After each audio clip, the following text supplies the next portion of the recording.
বাড়িতে বানিয়ে নিতে পারো খুব সহজে এইভাবে চিকেন বিরিয়ানি রেসিপিটি একদম রেস্টুরেন্টের মতো। এই জন্য গোটা যে বিরিয়ানি মশলা পাওয়া যায়, তুমি যে কোনো দোকানে কিনতে পেয়ে যাবে।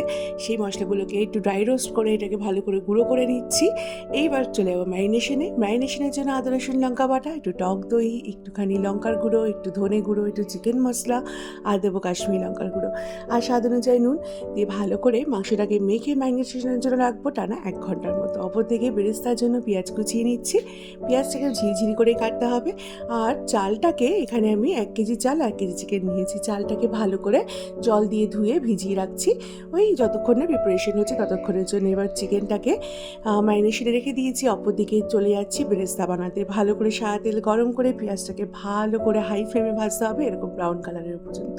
তারপরে পেঁয়াজটাকে তুলে নিয়ে ওই তেলেই দিয়ে দিতে হবে চিকেনটা, আর দিয়ে দিতে হবে কিছুটা বিরিয়ানি মশলা। তারপরে চিকেনটাকে ভালো করে কষাতে হবে বিরিয়ানি মশলা দিয়ে। মোটামুটি কষে গেলে উপর দিয়ে বেরেস্তাটাকে ছড়িয়ে একটু মিশিয়ে ঢাকনা দিয়ে ঢেকে লো ফ্লেমে রেখে দিতে হবে টানা 15 মিনিট। 15 মিনিটের মধ্যে চিকেনটা একদম কুক হয়ে যাবে। 15 মিনিট পর ঢাকনাটাকে তুলে যেটা করতে হবে, চিকেনগুলোকে একটু সেপারেট করে নিতে হবে ঝোলের থেকে। তো এটা কিন্তু অবশ্যই করো। তারপরে ওই ঝোলটাকে চাইলে ছেঁকে দিতে পারো। তারপরে এই আলুটাকে সেদ্ধ করব আমি একটু ঝোল আর একটু জল, এইটা দিয়ে প্রেসার কুকারে 2টো সিটি দিয়ে। ভীষণই টেস্টি হয় এইভাবে যদি আলুটাকে করে নেওয়া যায়। আর একটু নুন দিয়ে দিও আলু সেদ্ধর সময়। আর এবার ভাতের করবার জন্য একটু নুন, একটু ওই গোটা গরম মশলা এগুলো দিয়ে ভাতটাকে বানিয়ে নেব। ভাতটা তোলার আগে একটু তেল দিয়ে নিও, ভাতটা ঝরঝরে থাকবে। আর গোটা গরম মশলাগুলোকে যখন জল ফুটবে তখন তুলে দিয়ে ফেলে দিও। তারপরে লেয়ারে লেয়ারে এই চিকেন, ভাত, আলু সব কিছু এভাবে সাজিয়ে দিচ্ছি। আর একটু ঝোলটা যে রেখেছিলাম সেই ঝোলটা উপর দিয়ে এইভাবে দেবো। তারপরে দিয়ে দেবো আবার ভাতের লেয়ার।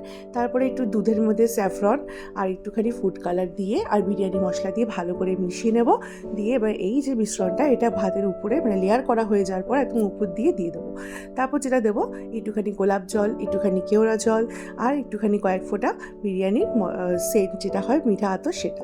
তারপরে ওটা ছড়িয়ে দেওয়ার পর উপর দিয়ে একটু বেরেস্তা, একটু ঘি ছড়িয়ে দিচ্ছি। তারপরে ডিমগুলোকে দিয়ে দিচ্ছি, সেদ্ধ ডিম। এটা অপশনাল, দিতে পারো নাও দিতে পারো ডিমটা। তারপরে ফয়েল দিয়ে ভালো করে ঢেকে এটাকে চাটুরে রেখে দেবো টানা দমে 15 থেকে 20 মিনিটের মতো, লো টু মিডিয়াম ফ্লেমে। তারপরে এটাকে বেশ পরিবেশনের পালা। রেসিপিটি ভীষণই সহজ করে নেওয়া যায়, আর বাড়িতেই কিন্তু রেস্টুরেন্টের মতো বানিয়ে নেওয়া যায়। দেখেছো তার ওটা কত সফট হয়েছে এভাবে বানানোর জন্য। তো তোমরা ট্রাই করতে পারো, করলে কমেন্টে জানিও কীরকম লাগলো। চলো আজকের মতো এই পর্যন্তই। একবার হলেও কিন্তু বানিও এইভাবে। টাটা।